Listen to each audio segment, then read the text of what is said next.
Assalamualaikum warahmatullahi wabarakatuh. Perkenalkan, nama saya Demang Gita Kusuma dengan NPM 224013169. Pada kesempatan ini, saya akan mempresentasikan hasil tugas tadi ke saya.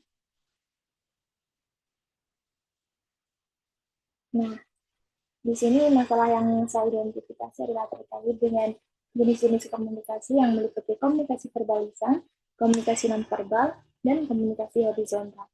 Namun, kali ini yang saya soroti adalah komunikasi verbal lisan, di mana komunikasi verbal lisan tersebutlah yang menyebabkan permasalahan dalam pelayanan drive-thru McD. Nah, masalah-masalah tersebut bisa disebabkan karena 4 alasan. Yang pertama, pesan tidak terdengar jelas karena adanya gangguan teknis atau kebisingan. Kemudian yang kedua, kurangnya fokus akibat multitasking. Kemudian yang ketiga, tidak ada klarifikasi atau umpan balik. Dan yang terakhir adalah hambatan bahasa antara pelanggan dan staf. Contoh kasus nyatanya adalah eh, ada seorang pelanggan membeli double cheeseburger tanpa timun melalui drive-thru McD. Namun, burger yang pelanggan tersebut terima ada timunnya, sehingga menyebabkan si pelanggan merasa kecewa karena dia sudah menyampaikan preferensi khusus. Nah, kasus ini disebabkan karena adanya miskomunikasi antara karyawan dan pelanggan yang disebabkan karena karyawan yang multitasking, dia sambil mengerjakan pekerjaan yang lain, dan karena adanya kualitas audio yang rendah, serta adanya gangguan kebisingan.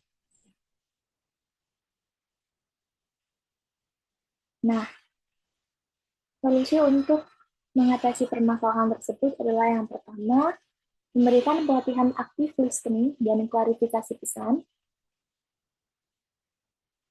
seperti melatih karyawan untuk mendengarkan secara aktif, memperhatikan isi pesan, intonasi, dan konteks. Kemudian, karyawan wajib memverifikasi ulang pesanan sebelum diproses.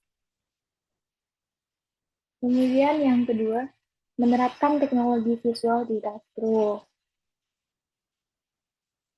Contohnya seperti menggunakan layar digital di drive-thru yang dapat menampilkan rincian pesanan secara real time untuk dikonfirmasi pelanggan. Kemudian bisa juga dengan menggunakan headset noise cancelling untuk meningkatkan kualitas kejernihan audio. Kemudian yang ketiga, menata ulang tugas. Ini perlu dilakukan untuk mengurangi multitasking yang mengganggu fokus karyawan. Seperti memisahkan peran. Satu karyawan khusus menerima pesanan, satu karyawan fokus di kasir, dan satu karyawan fokus di dapur, seperti itu.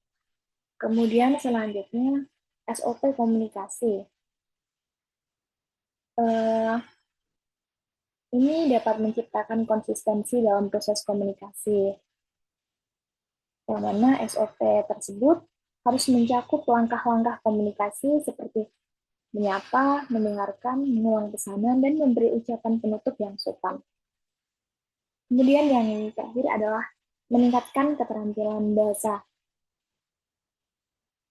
Nah, ini dilakukan agar karyawan lebih responsif terhadap pelanggan dan dari latar belakang bahasa yang berbeda.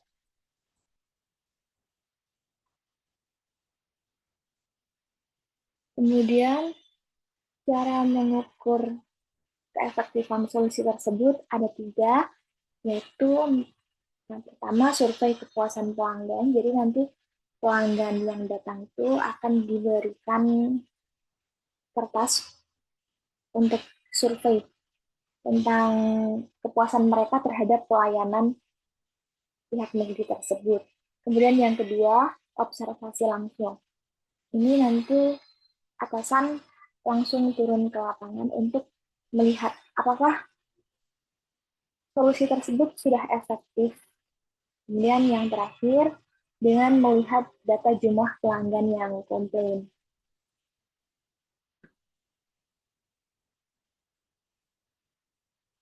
Kemudian selanjutnya adalah kelebihan dan kekurangan. Kelebihannya yang pertama yaitu dapat meningkatkan kualitas komunikasi interpersonal, kemudian mengurangi beban karyawan dalam mengulang pesanan, meningkatkan fokus kerja, dan menciptakan standar kerja yang seragam. Kemudian kekurangannya adalah efek jangka panjang bergantung pada konsistensi pelatihan, biaya awal instalasi cukup tinggi, membutuhkan lebih banyak tenaga kerja, dan memerlukan pengawasan aktif agar berjalan secara konsisten.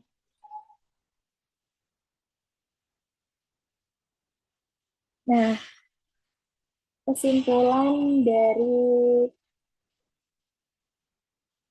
materi saya ini adalah masalah utama dalam melayanan tes itu adalah komunikasi verbal yang tidak efektif. Kemudian solusi yang saya berikan itu bertujuan untuk memperbaiki kualitas komunikasi dan alur kerja. Meskipun banyak tantangan dalam proses pelaksanaannya, namun solusi ini mungkin cukup membantu untuk meningkatkan efisiensi operasional. Demikian presentasi dari saya. Terima kasih atas perhatian Bapak dosen dan teman-teman semuanya. Terima kasih.